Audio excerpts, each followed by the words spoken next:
Welcome to Real Life with Jenny. My name's Jenny Senaparatna. Grab your favorite drink, get yourself a snack, and we will get started. Today I have English breakfast. It is one of my faves. It's my go-to, right? Like when I'm feeling like, I don't know, I go to English breakfast. And that was kind of today. I was like, I don't know. Here we go. Like it's kind of going to be one of those days. And because we're like, here we go, I have a York. This is one of my favorite things. Like, it's such a good ending to a meal, even though I haven't had a meal yet, but that's okay. And it's in shape of a star. So there we go. You don't really care about that, but I do because I like stuff that's kind of fun.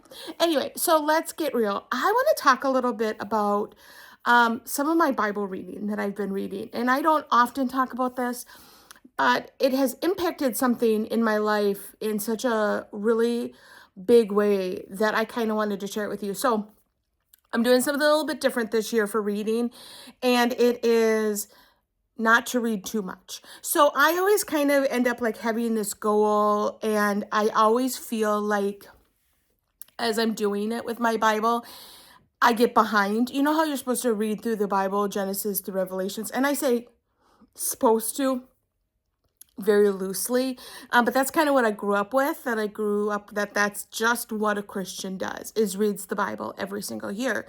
And thus you're supposed to read like 3.5 chapters a day, like 4 chapters a day to get through the whole Bible.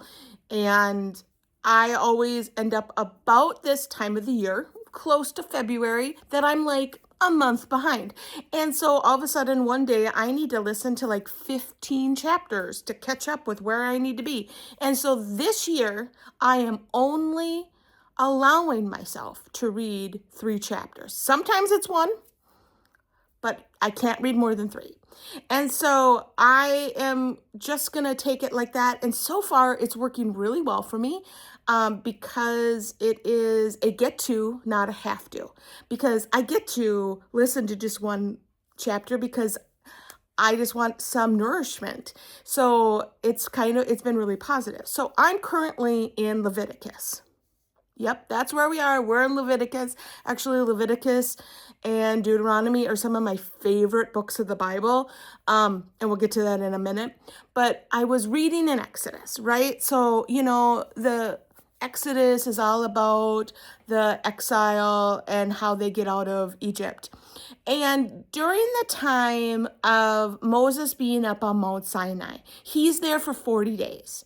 Right? Like I'm telling you the story. He's there for 40 days. He's talking with God. He's getting the 10 commandments. He's getting all the commandments, really, to like how to build the tabernacle and all those pieces. Like he's getting it all. So he's up there for 40 days.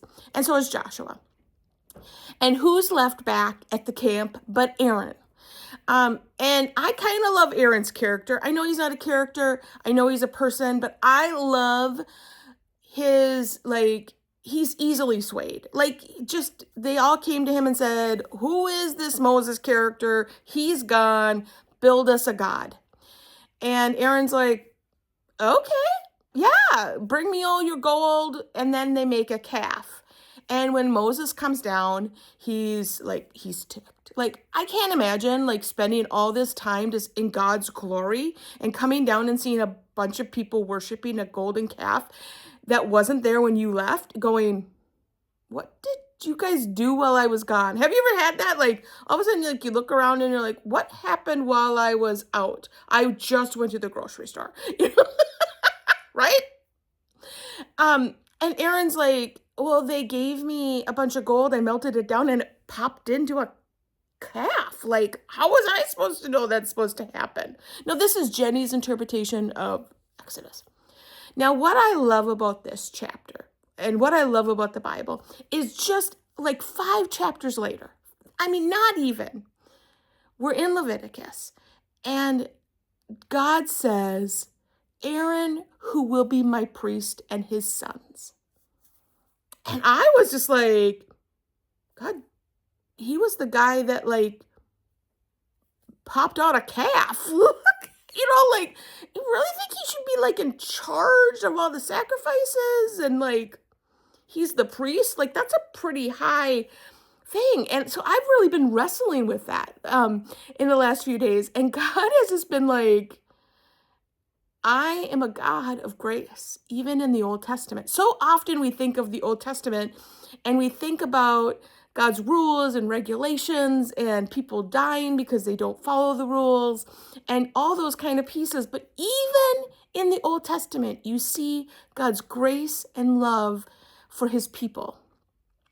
So it made me, I started thinking about my own life. And yes, I'm not going to start confessing my sins on here. Like, we're not there yet. We're just not there. But I remember years ago, I was working at a school. And one thing that I've learned about myself is every person in my life teaches me something. And that's just a nugget for today. Every person in my life has taught me something to hold on to, whether it's negative or positive. They have taught me something. And I had this leader. She was amazing. She's actually one of the first people in my life that went, you need to go after it. You are a leader. You are someone that's got some real skills. And I would just sit there and cry, and she'd be like, honey, stop crying. Like, pull yourself together. And her philosophy was, when you're having a bad day, dress better than you ever dressed before. And she would come in dressed to the nines, like, and I was like, oh, wow, you look amazing today. She's like, yep, really bad day. And I was like, okay. And I just really learned that sometimes you just got to go for it, even though you don't feel like it. Like, it was just, she just taught me so much. And so right before she left, she was quitting. She was going to go do something else. She got a promotion somewhere else. I was super excited for her, really sad for me. But we had this system that had to do with all of the students in our school. And I was the one that entered all the like, I did all the system. And she's like, you need to understand the back room. And I was like, okay, here I am, like, teach me the back room, right? And she's like, anything that happens in this room cannot be undone. Once it's done in this room, it cannot be undone. And I was like, oh, that seems scary. She's like, it is. Like, you could erase everything in this room and there's no way to retrieve it. And I was like, okay. So everything I was doing before, like, you could fix it. It was fixable in this room. And I didn't know about this room. And so she gave me access to this room with no training. May I add, with no training? So she quits, she leaves, she's gone. My new boss starts. And I remember he started on a Wednesday. And on Thursday, I took every kid in that back room, every kid in the entire system, and we had this system for years, and I moved them all to 5th grade. Every kid in the entire system. And it was unchangeable. Like, there was no way to hit a button and undo. And I had to walk into my new boss, and say, just FYI, every kid in the system is now in 5th grade. And that doesn't work when you had a 5th through 12th grade. Like, that doesn't work. So I had to manually go through each and every kid and change them. And it took kids that were no longer in school and move them all into 5th grade. So years later, I'd go and I'd pull somebody up, and I was like, well, that's weird. I thought they were a junior. Oh no. Remember 6 years ago when I moved everybody to 5th grade? Yeah, they're still in 5th grade. I didn't. Anyway. But I remember having to go into my boss and thinking, this is it. I'm fired. Like, there is no more, right? There is just no more Jenny at this school. And I remember he was like, well, I guess I would have made the same mistake if I wouldn't have known. Thanks for helping me not make that mistake myself. And I was just stunned, and I walked out of the room, and I was like, okay, he didn't yell at me. He didn't tell me I was an idiot. He just said, thanks for helping me not make that mistake myself. And I think so often we think of God as you're fired, you're done, you've made a mistake, no longer. And God is more, hey, it's okay, I love you, and you've learned from this mistake, and let's just move on. I'm guessing, and I've read through the Bible a couple times, but I don't believe that Aaron ever makes a calf again out of gold. I think that's the only time he does it. I don't think he ever makes that mistake again. I think he toes the line pretty close to following everything God says from then on, and for good reason, because he learned from his mistakes. And so I just wanted to come on here and encourage you that sometimes we think that we can't go after things in life because we're about to make a mistake. I know that's me. I know that I've said many times on here, what would you do if you knew you would make a mistake? And mistakes are what we learn from, and mistakes are how we grow. And I never made the mistake of changing everybody back to a different grade. I made other mistakes. But first of all, I figured out how to fix it really easily. It didn't take me a long time. No, it didn't take me very long. I mean, just a couple hours to like individually try to remember where they all were and pull up their manual files. Some of them I knew, some of them I was like, I don't know, like, let's guess. It was a mess. But I never did that again. I never just pushed a button without knowing what it was going to do. I always made sure I knew what was about to happen when I pushed the button.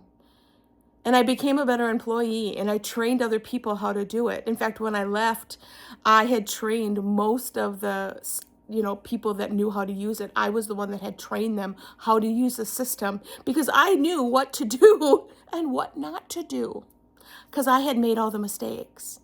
And I love that. I love that God's grace and love is there for us in the midst of all of it.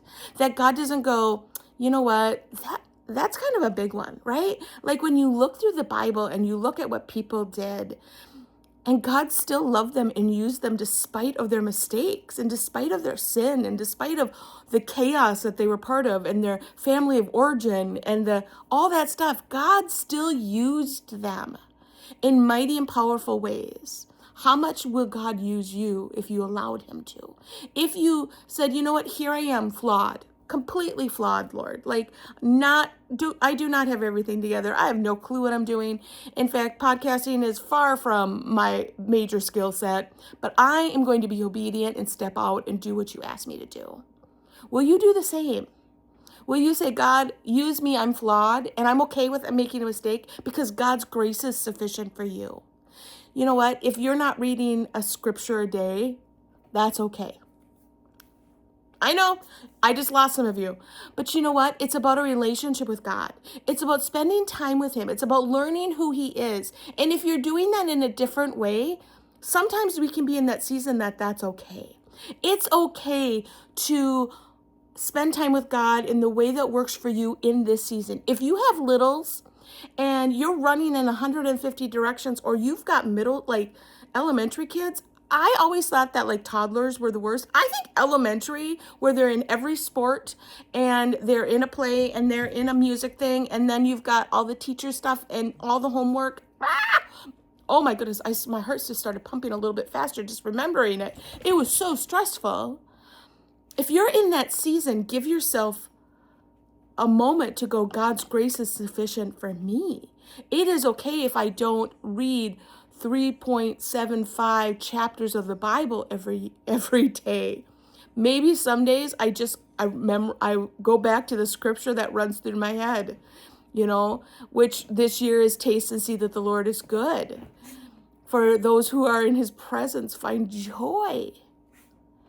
That's maybe someday that's just all I can do is just meditate on his word. Meditate on the word that's already in my life. It's okay.